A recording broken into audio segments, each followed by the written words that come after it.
Hello there, it's your buddy Phil, Project Management Trainer Coach. Let's talk about the Fibonacci sequence and its use in Agile. The Fibonacci sequence was first described in Indian math as early as 200 BC.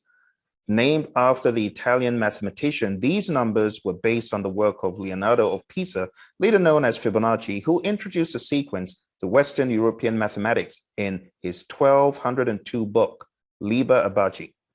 Fibonacci numbers appear unexpectedly, often in mathematics, so much so that there's an entire journal dedicated to their study in the Fibonacci Quarterly.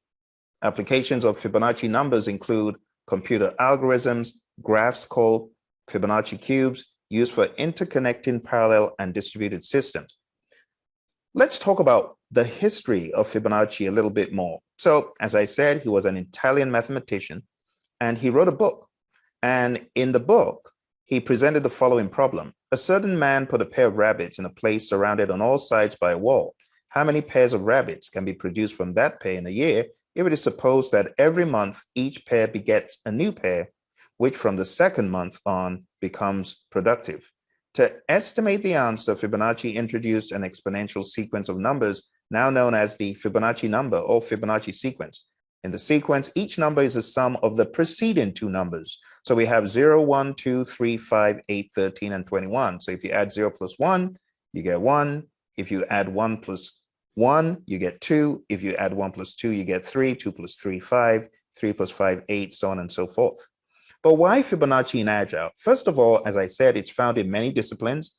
Secondly, it gives the team a realistic way to approach estimates in story points, and it handles inaccuracy issues. Mike Cohn has a brilliant analogy, and if you don't know about the work of Mike Cohn, you should, because he's one of the forefathers from the world of Agile, way back, affiliated with Scrum Alliance. His company is called Mountain Goat Software. So in Mike Cohn's analogy, he says, imagine holding a 1 pound weight in one hand and a 2 pound weight in the other. Without looking, you're likely able to determine which is which, because a 2 pound weight is noticeably heavier.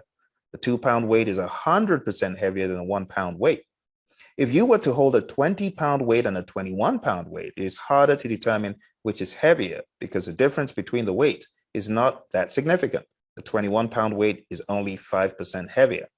Each number in the Fibonacci sequence scale is exponentially larger by about 60%. Do you see why the relevance in the world of Agile? So again, taking a look at the sequence and taking a look at the images on the screen, it makes sense why we would use the Fibonacci sequence.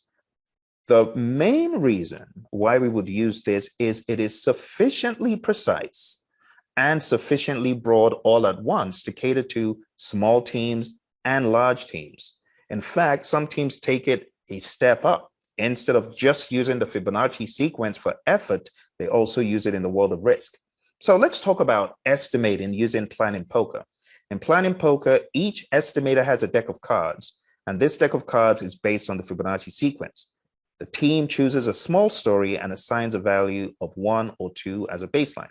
The product owner describes a story and allows brief conversation, and each player selects a card from their estimate comparing to the baseline, all cards shown at the same time to reduce influences, outliers, and discuss the differences.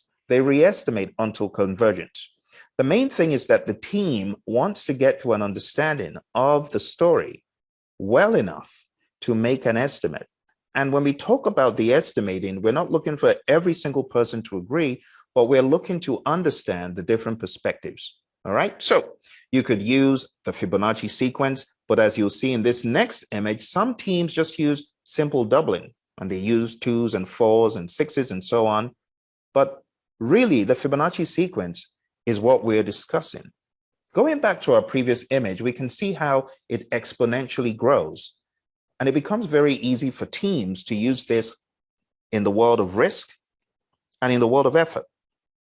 And it's easy to see which stories are likely to be significantly more challenging than other stories.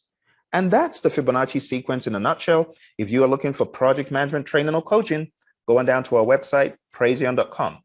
All the very best, and bye for now.